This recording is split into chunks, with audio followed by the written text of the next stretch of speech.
A civil war reached its heights in the Patrian continent until the North made some inhuman experiments to turn people into incarnates and change the tide of the battle. Those experiments gave Hank Henriette the power of a godly mythical beast, enabling him to shapeshift into a werewolf and end the war. But as soon as the war ends, the country realizes they won't be able to control someone who has the power of a god. They decide his life holds no more value to them and shoot him with a god-killer bullet. The Civil War started when the Northern Union Patria and the Southern Confederation of Patria discovered a precious mineral called somnium. The Norths were on the losing side until they started using somnium to create the incarnates. Incarnates are the product born from the research of one individual called Elaine, and soon they were used on the battlefield, dominating the South with their monstrous strength and powers. The North started winning every single skirmish, but something unexpected happened. One of their comrades, Abby the Hydra, starts killing his fellow comrades. Hank, who became the captain of the Incarnates, tries to stop the Snake Man.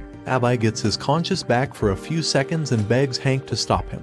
Before Hank can do anything, the human soldiers start losing their cannons, unleashing steel balls of explosive power against the monster. After the incident, Elaine reveals to Hank and Kane that Abby talked to her about his worsening condition. But Elaine couldn't do anything because she didn't know how to stop it from happening. She explains that Abby incarnate powers were starting to take over him, turning him into a true beast. Hank then gives everyone a speech. He tells they aren't true beasts, they're still human. He reveals what happened to Abby might also happen to them, and before they completely lose their sanity, they, as incarnates themselves, should be put down by their own.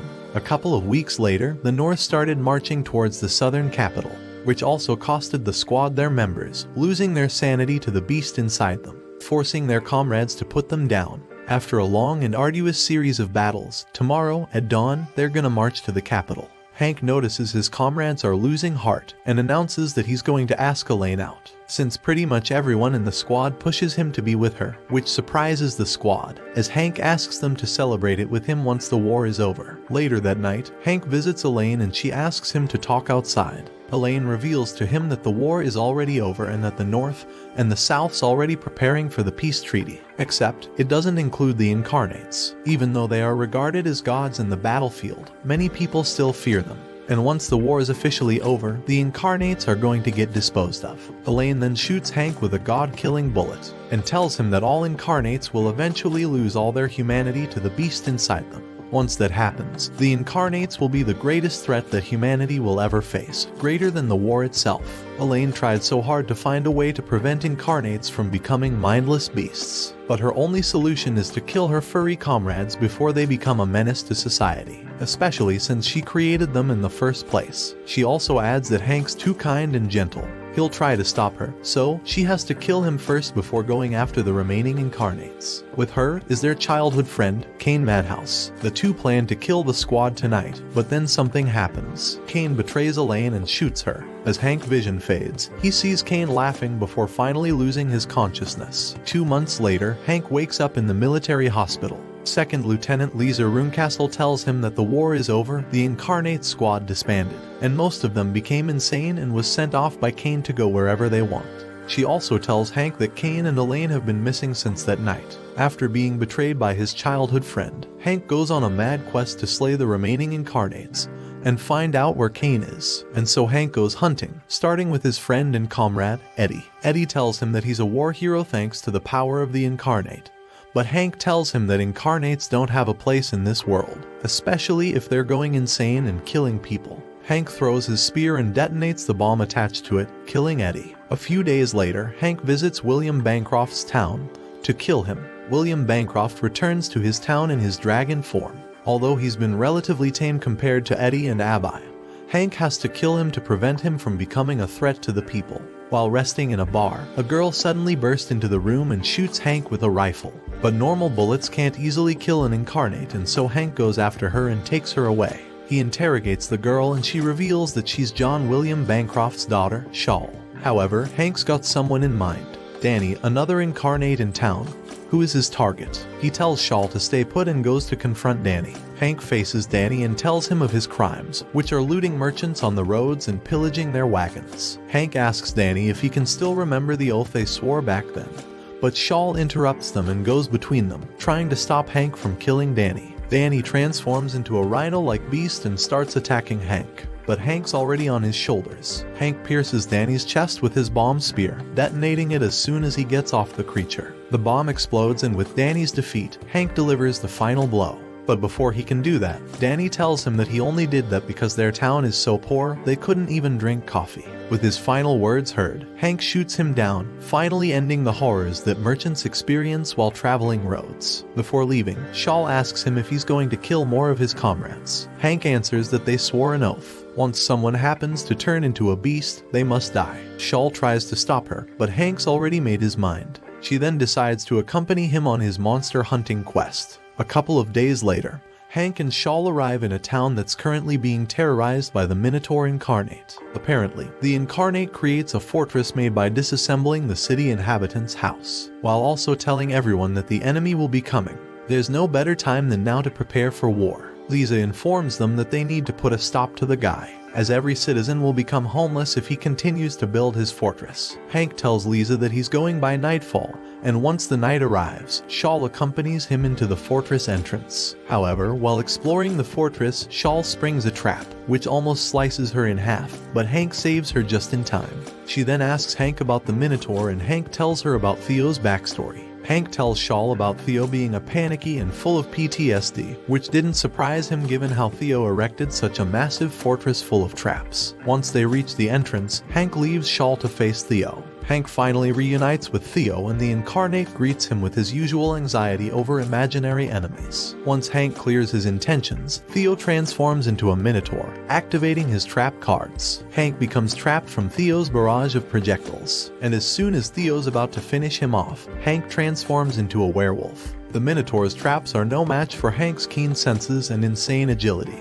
Once Theo's trap hurls Hank into the air, he uses the elevation to deliver a swift and devastating claw attack that rips through Theo's stone axe and iron armor. With Theo's final words delivered, Hank delivers the final blow, killing his comrade once and for all. A couple of days later, Hank and Shawl travel by train to another town. But before they can proceed, Lisa stops the train and briefs Hank about another Incarnate. Apparently, a benevolent Incarnate called the Behemoth is on a collision course with the recently built Iron Bridge, a connecting bridge between the North and the South. As soon as he knows the details, Hank tells everyone his plan and waits for the Behemoth to arrive. As soon as the Behemoth arrives, they start firing, which disables the monster. The next morning, the same guys who made the bridge start ranting about the Behemoth taking too long to be killed. Shawl also tries to convince Hank not to kill the Behemoth, but then explosions occurred later that night, which enraged the Behemoth up. Hank transforms into werewolf again to stop the raging Incarnate. After a series of attacks, they manage to blow the monster's guts out and trap it.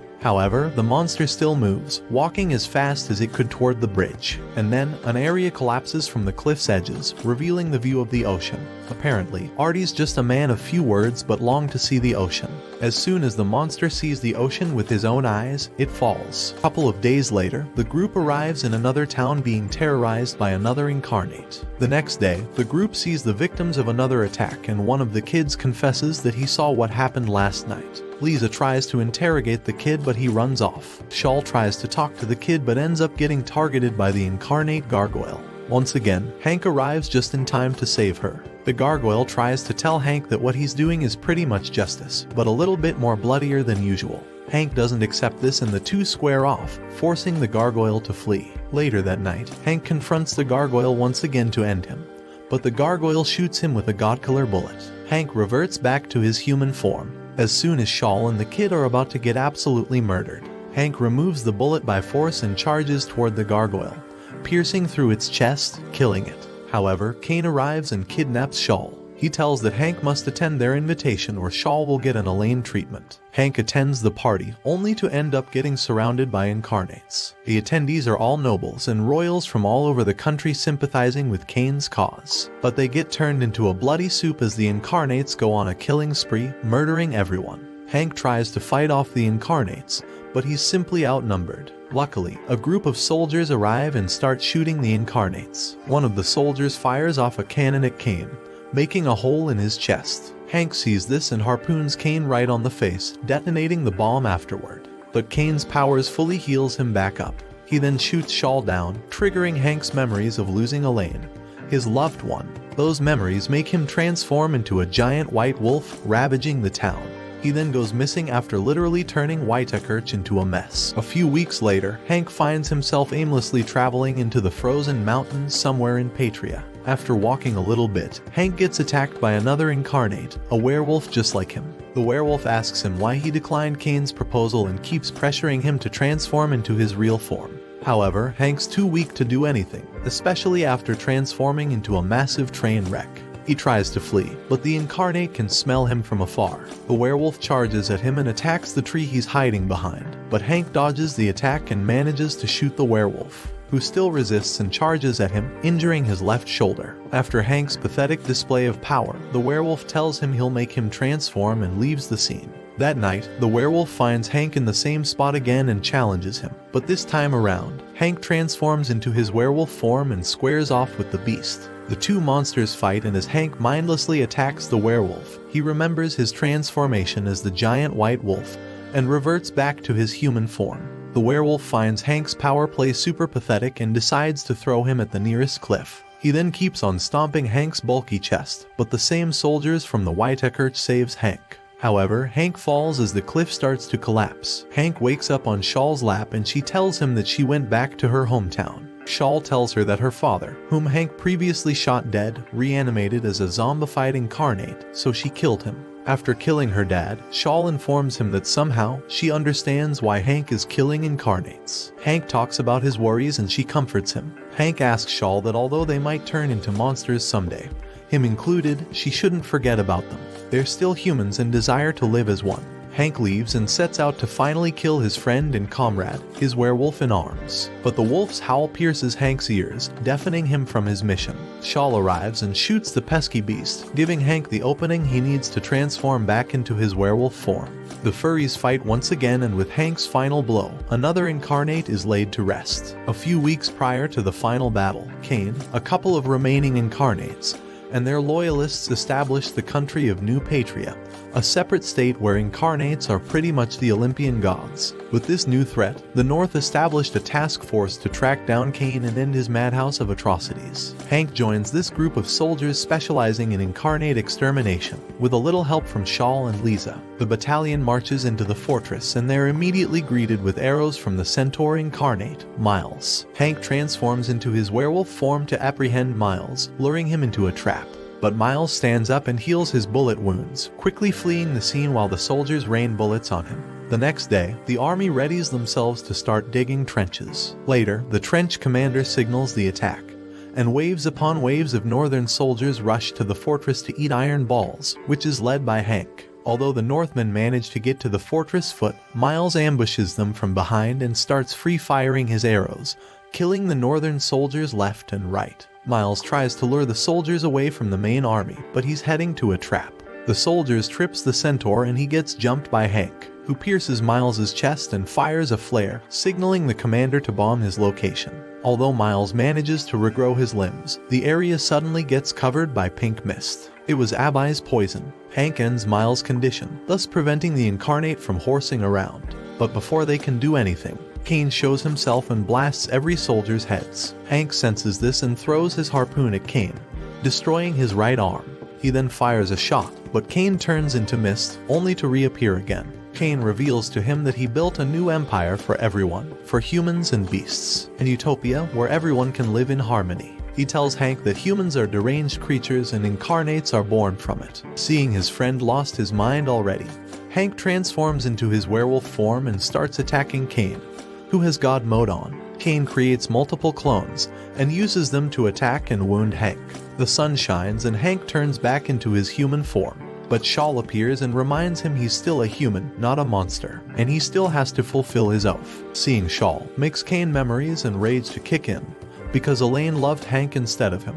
He unleashes his final form and starts going after Shaw, but Hank blocks his attack, megaphones him away, and gives him a nice knuckle sandwich breakfast. After seeing the Irish flag flying over their fortress, Kane flees the scene.